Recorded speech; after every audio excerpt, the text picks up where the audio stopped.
हाँ, नमस्कार।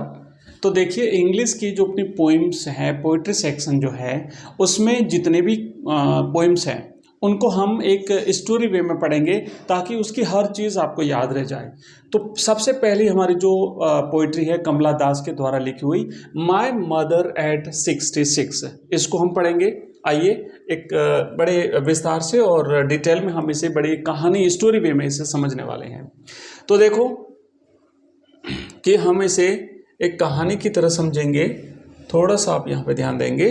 चलिए अब कुछ पिक्चर्स देखिए। एक्चुअली कहानी क्या है कि एक लेखिका कमला दास अपनी माँ के साथ अपनी कार में ड्राइव करते हुए कोचीन एयरपोर्ट की तरफ जाती है और उसी दौरान वो अपनी माँ के चेहरे को देखती है। तो जो भाव उसके मन में पैदा होते हैं उसको बड़े भावनात्मक तरीके से लेखिका ने यहाँ पे हमारे सामने प्रस्तुत किया है। तो कहानी कुछ इस प्रकार है कि जैसे हम सब अपने माता पिता को, अपने माँ बाप को बूढ़ा होते हुए देखते हैं, हम उन्हें हर दिन बूढ़ा होते हुए देखते हैं। लेकिन तब क्या होता है जब एक साधारण सी कार यात्रा आपको उस दिल दहला देने वाली सच्चाई से रूबरू करा दे कि आप उन्हें खो भी सकते हैं। डर तो रहता है ना मन में जब उनकी इस बढ़ती उम्र में आप देखते हैं। क्या होता है जब आप अपनी माँ के चेहरे में उनकी उम्र नहीं बल्कि उनकी नश्वरता यानी मोर्टेलिटी को देख लेते हैं। यह कोई फिल्म की कहानी नहीं है, यह एक वास्तविक कच्ची भावना है जिसे कमला दास ने अपनी शानदार कविता माय मदर एट 66 में कैद किया है। आज हम इस कविता को सिर्फ पढ़ेंगे नहीं बल्कि हम इसे महसूस करेंगे, एक कहानी की तरह समझेंगे ताकि इसका हर एक भाव, एक इमोशन, हर एक साहित्यिक उपकरण यानी इसका लिटरेरी टर्म्स, लिटरेरी डिवाइस और हर थीम इसकी हमें अच्छी तरह से समझ में आ जाए।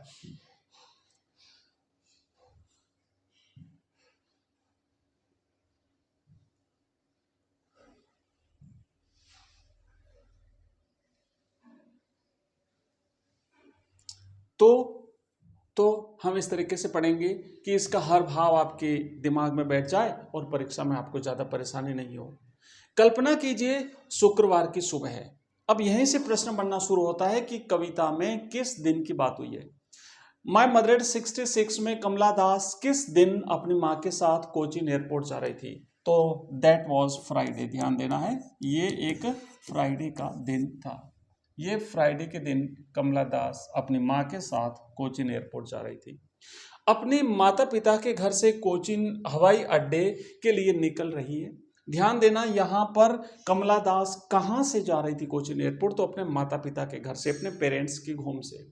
और कहाँ जा रही थी, तो ध्यान देना कोचीन एयरपोर्ट जा रही थी। छोटे छोटे प्रश्न यहाँ से बहुत सारे बन सकते हैं, ऑब्जेक्टिव टाइप के प्रश्न यहाँ से बन सकते हैं।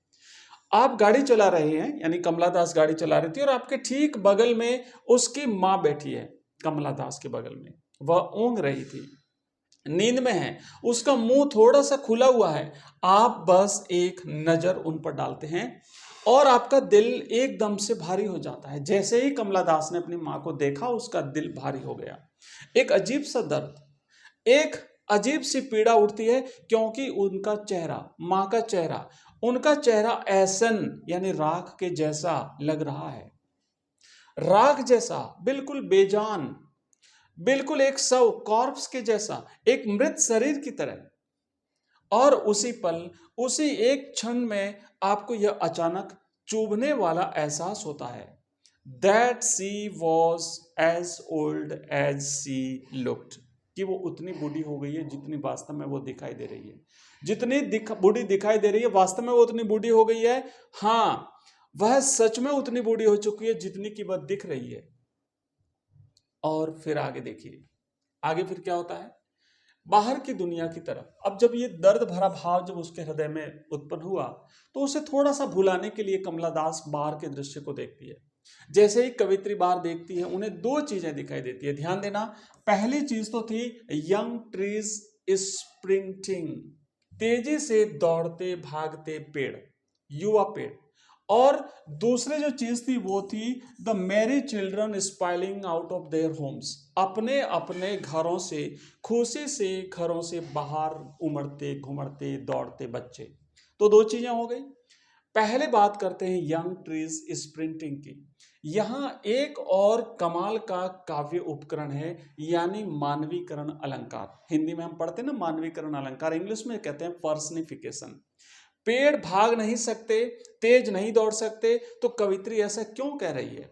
क्योंकि जब आप एक तेज चलती गाड़ी से बाहर देखते हैं तो पेड़ तेजी से पीछे जाते हुए दिखते हैं। जब हम गाड़ी में आगे जाते हैं तो पेड़ पीछे जाते हैं, जैसे वह दौड़ लगा रहे हो। यह स्प्रिंटिंग शब्द जीवन, ऊर्जा यानी एनर्जी और जवानी यानी युद्ध को दर्शाता है। अब यहाँ पे कॉन्ट्रास्ट है, एक तरफ उसकी माँ जो बुजुर्ग हो चुकी है, बूढ़ी है, एक तरफ पेड़ जो दौड़ते हुए युवा दिखाई दे रहे हैं। यह दिखाता है कि वक्त कितनी तेजी से भाग रहा है। और फिर आते हैं merry children spilling out of their homes. Merry यानी खुश, स्पाइलिंग यानी उमड़ पड़ना। जैसे एक ग्लास से पानी एकदम से बाहर आ जाता है, यह बच्चे खुशी से, ऊर्जा से, जीवन से भरे हुए और अपने अपने घरों से खेलते हुए बाहर निकल रहे हैं। अब आप इन दोनों छवियों को, तेज भागते हुए पेड़ और बच्चे, खुश बच्चे, गाड़ी के अंदर बैठी उसकी मां के साथ तुलना कीजिए। अंदर एक बूढ़ी, एक कमजोर, एक ऊँगती हुई मां बैठी है। एक बूढ़ी, एक कमजोर, एक ऊँगती हुई मां बैठी है।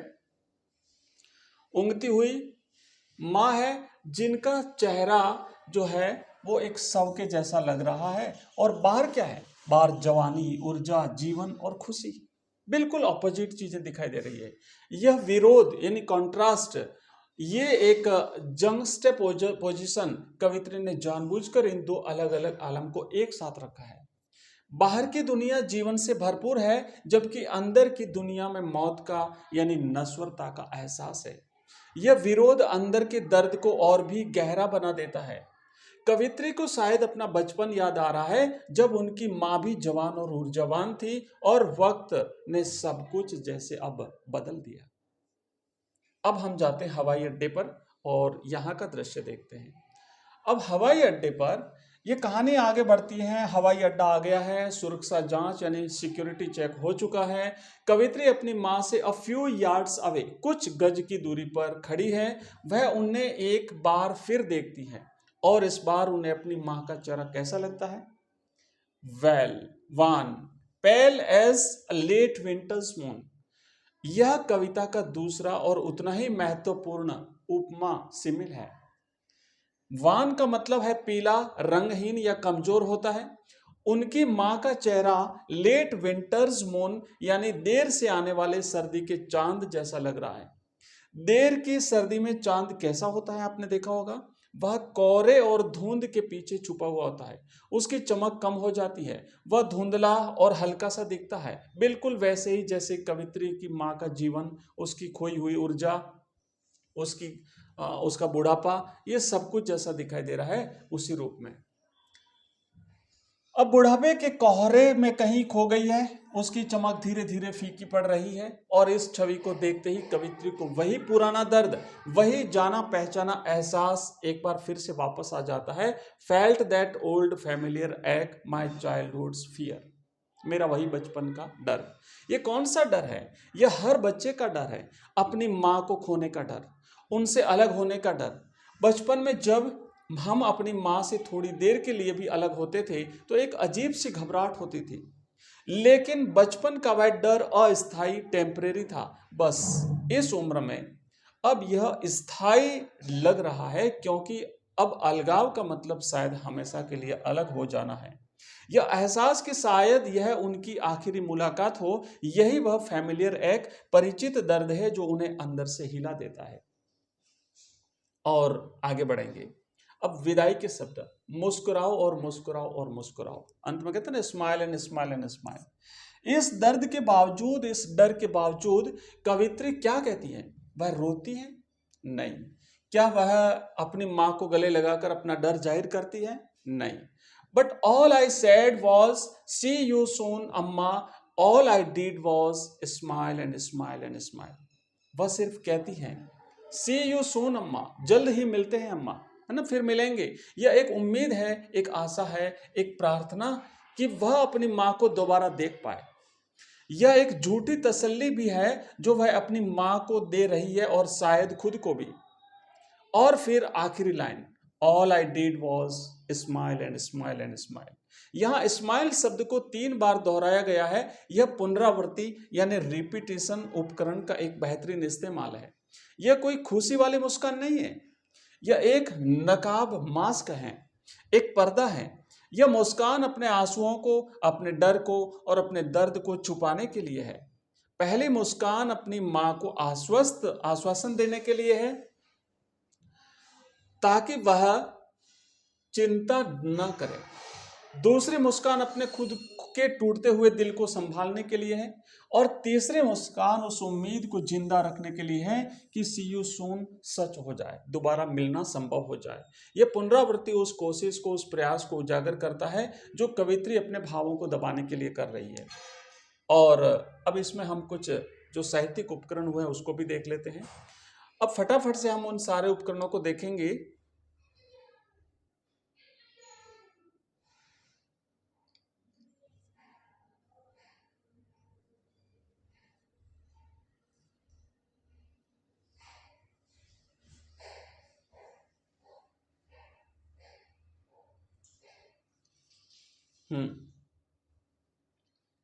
जो साहित्यिक उपकरण है, चलिए तो ये रहे सारे साहित्यिक उपकरण। सबसे पहले उपमा, सिमिल का प्रयोग हुआ है, उपमा अलंकार जिसे हम कहते हैं। इसका प्रयोग 2 बार हुआ है।